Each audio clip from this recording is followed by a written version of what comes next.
In this section, we'll address misplaced and dangling modifiers. A modifying word or phrase usually appears immediately before or after the noun it modifies. For example, if I indicated Kelly bought a truck from a salesman with a big belly, and I asked you, where would you add the modifying word blue? Where would that adjective go? Well, would you put blue in front of Kelly or in front of salesman? No, chances are you're describing the color of the truck. So you would put the word blue, the modifying adjective, next to truck. Kelly bought a blue truck from a salesman with a big belly. One of the first challenges to identifying misplaced modifiers and correcting them is identifying the modifiers itself. In the case of a single word adjective like blue, it seemed pretty straightforward. But modifiers may also be longer phrases, like the following participle phrase, rather than a single word, kind of like rolling down the hill. And the following example highlights that.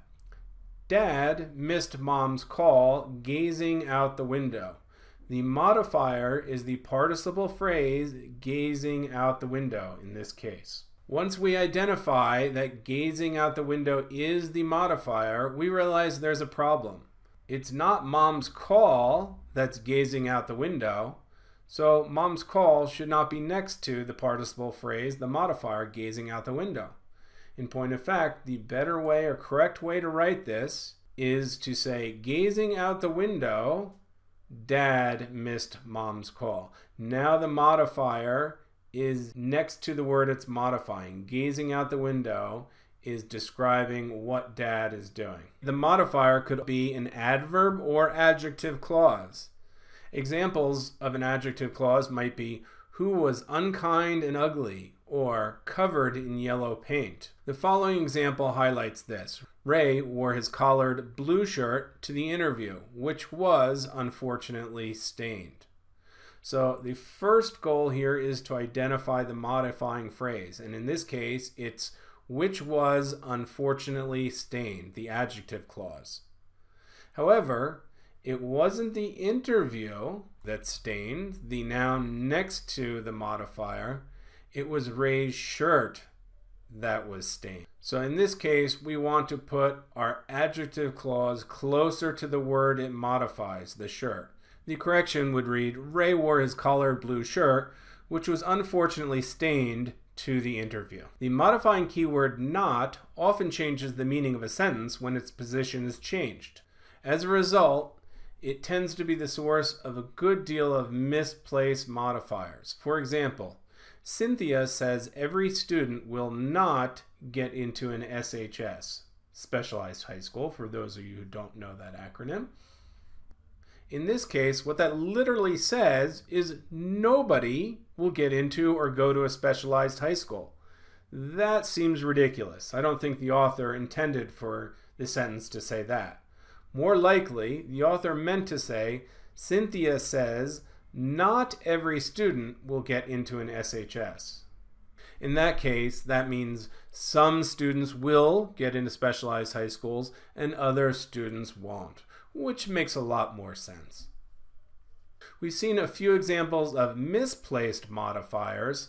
In addition, you should know exactly what a dangling modifier is. Dangling modifiers modify a word that isn't even in the sentence. So they're most definitely misplaced because there's no word for them to modify. So let's take a look. An incorrect version of that would be, hiking the trail, the birds chirped loudly. Well, that sounds almost okay. I might not even notice that in a particular reading sample. But the problem is, there is no subject here. Who was hiking the trail? The correct way to say it would be something along the lines of, Dave, hiking the trail, could hear the birds chirp loudly. So be careful of dangling modifiers. They're oftentimes even harder to spot because you'll assume the subject is there, but they aren't referring to a subject that is in the sentence. One final variation of misplaced or dangling modifiers you should be aware of is called squinting modifiers. This is when the modifying word is placed in between two words that it could potentially be modifying. Therefore, it creates a lack of clarity in the sentence. For example, children who smile rarely are depressed. In this case, does rarely modify smile or depressed? They have two different meanings. And the way to correct those meanings would be to move the modifying word rarely to the other side of smile or the other side closer to depressed. And that will indicate exactly what the author means. That might read, children who rarely smile are depressed, or with a slightly different meaning, children who smile are rarely depressed.